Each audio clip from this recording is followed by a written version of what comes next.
Hey guys, what's up? It's NuclearVideosHD and I'm here with the latest update for The Simpsons Tapped Out.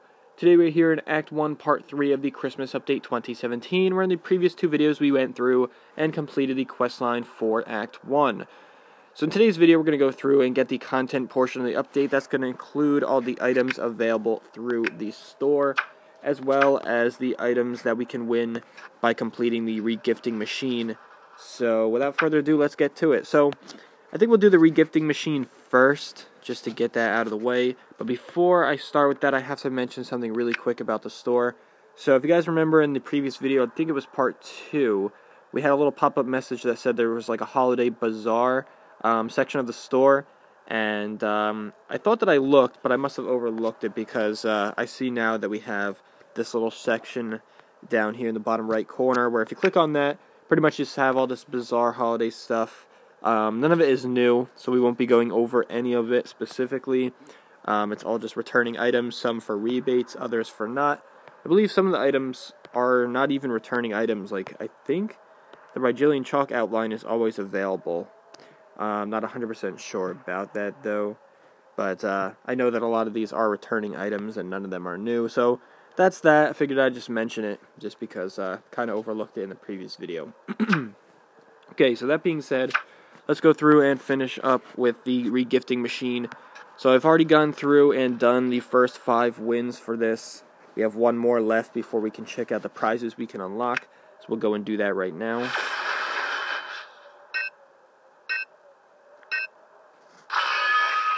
Okay. So something else to note about this minigame, I think that it gets progressively harder as you complete the wins here, because there's one thing that I've noticed about it.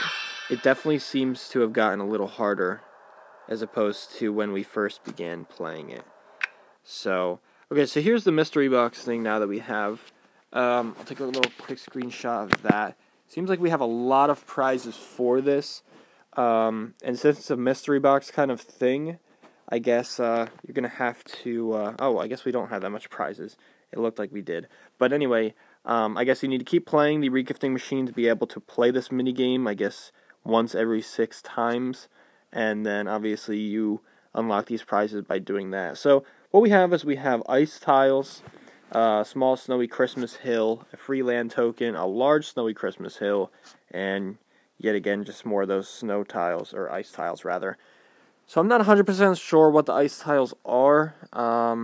They look obviously just like a little pond or something.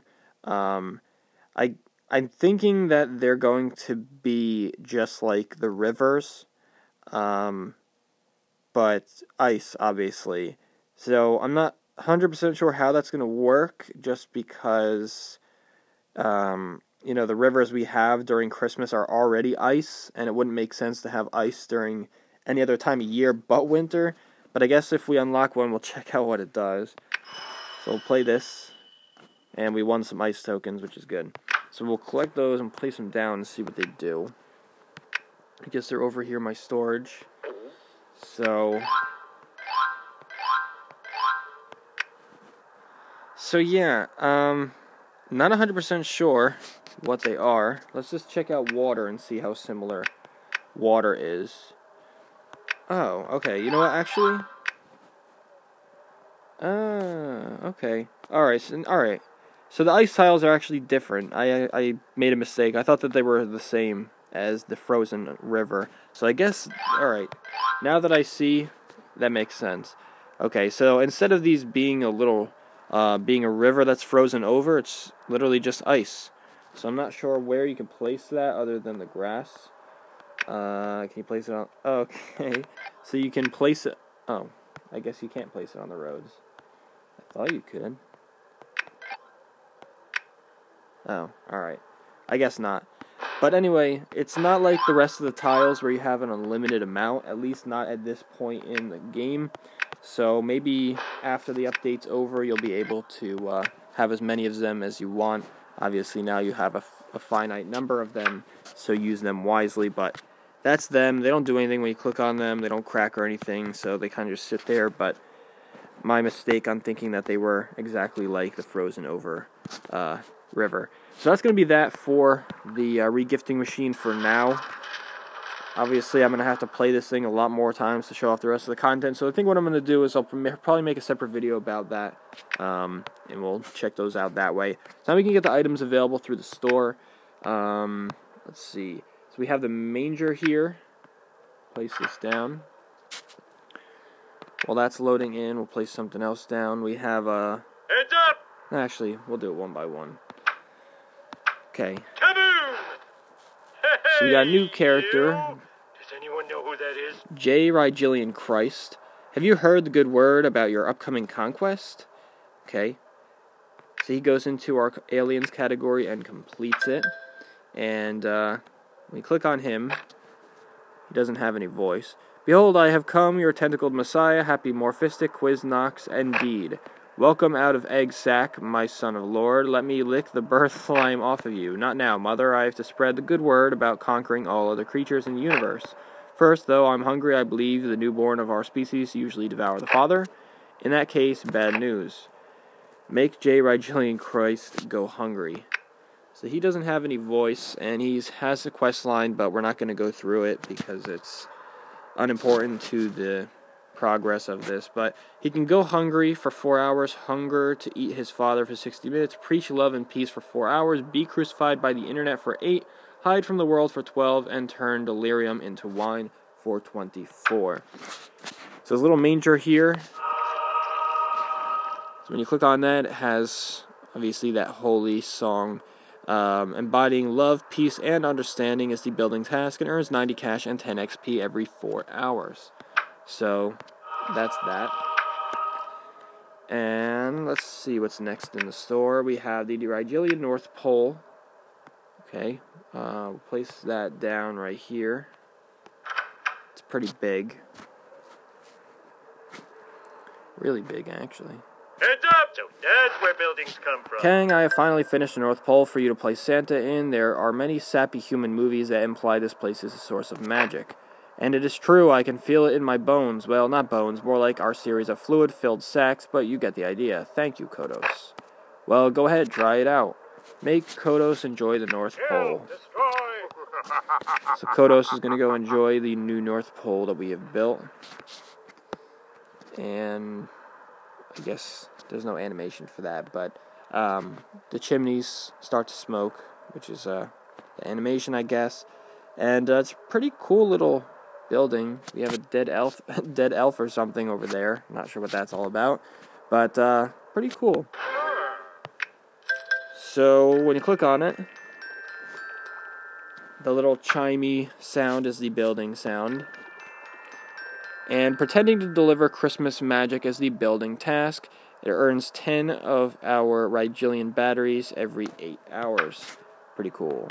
So up next we have the Rigelian Queen festive facade. Aw, Mom, you got all dressed up for my birthday. Don't get too excited. Human Christmas happens to coincide with the festival of the morphistic Quiznax. What does that celebrate? No one is sure, but we celebrate it by choosing a sacrifice and tearing his tentacles off one by one. So it must be something pretty wonderful. Tap on the festive Rigelian Queen. Alright, so a little hard to see because it's really cluttered over here, but she obviously has a lot of new flowers and stuff and a bow or two on her little crown here, throne. Okay, so now we can switch between the two. This is the normal one, and this is the new one. So, when you click on her, the animation stays the same, except for you have an elf drowning in her whatever. So, that's that. The next item we have, all the way over here, is the... Well, we have these packs of wrapping paper, which those go towards our regifting machine. We have Elf Lisa and Elf Bart. My ears are as pointy as my hair. Now I have a job for life, photographing kids at Santa's village. So they go into our Winter 2017 category. Okay, we can check them out real quick. Hey Lee, Skyfinger turned us into elves. Wow, I actually have long skinny toes that curl all the way back in my curly toe boots. How to sneak into the North Pole and see what Santa is bringing us for Christmas. Bart, that's the ultimate naughtiness. I'm going to stay here and spin candy canes or whatever it is elves do. Don't want to know if you're getting a pony this year? Well, maybe I should find out in case I need to come up with a name. Make Elf Bart prep to sneak into Santa's house. Make Elf Lisa come up with pony names. Hello. So it seems that their voice is the same as their regular characters, but Elf Lisa can come up with pony names for 4 hours, sneak an ice cream for 30 minutes, spread holiday cheer for 60 minutes, help elves create for 4 hours, go to school for 6, attend wizarding school for 8, make people believe in magic for 8, help Santa get organized for 12, and groom the reindeer for 24. And on the contrary, Bart can prep to sneak into Santa's house for 4 hours, sneak an ice cream for 30 minutes, spread holiday cheer for 60, move his name from naughty to nice list for 4 hours, go to school for 6, attend wizarding school for 8, search for Santa for 8, prank Santa for 12, and joyride the reindeer for 24. They have their own quest line, of course, as well, but we won't go through that because we never do. So, next we have the North Pole monorail accessory bundle. I'm skipping this item just for now, I have a reason for that. Well, these probably don't do much, but we'll place them down anyway. And these obviously are just going to go towards the monorail that we got a few years ago. And yeah, a little cluttered over here, got to move some stuff around. But when you click on these, they do absolutely nothing. But like I said, they are mostly just there to go with your holiday monorail that we got a few years ago. So the last item is the... Oh, and I guess you could buy more of those. So the last item is the Santa's plane sled. And the reason I went over this one last is because this one was just added to the store today. So that's why, you know, it's here. But we'll place it down, see what it does. And, this old sleigh takes me back to 1942 when Abe Simpson shot me down over the Pacific. We had to gobble this thing together so you could finish Christmas. Abe, how about joining me in a glass of eggnog for old time's sake? No way. Last time I went drinking with you, I woke up naked and on my forehead someone had written, I lick elf balls. Tap on Santa's plane sled. Cool. So that's that, and we click on that. No. When you click on that, the propeller just spins a little bit and makes some sound. So that's it for all the items available in Act 1. We already went through the regifting machine. We also went through the prize track. And, well, we actually have to go over the crafting items through the Jesus Carpentry shop, but I usually do that in a whole separate video, so we'll get to that a little later on. And we went through the items all available through the store, and I showed off the video, the items in the Holiday Bazaar section. So that's going to be it for Act 1 for this part. Obviously, there's going to be a lot of items coming into the store on random days. So when those items come to the store, I will be sure to make a video about them. And, of course, I will make the Jesus Carpentry crafting video and the rest of the regifting machine item video as well. So, still a lot of stuff to cover. I also have to make a video for the holiday scratcher, so I'll be sure to do that when I can get my hands on one. And, yeah, so thank you guys for watching. I will see you guys in the next one. Keep on tapping, and peace out.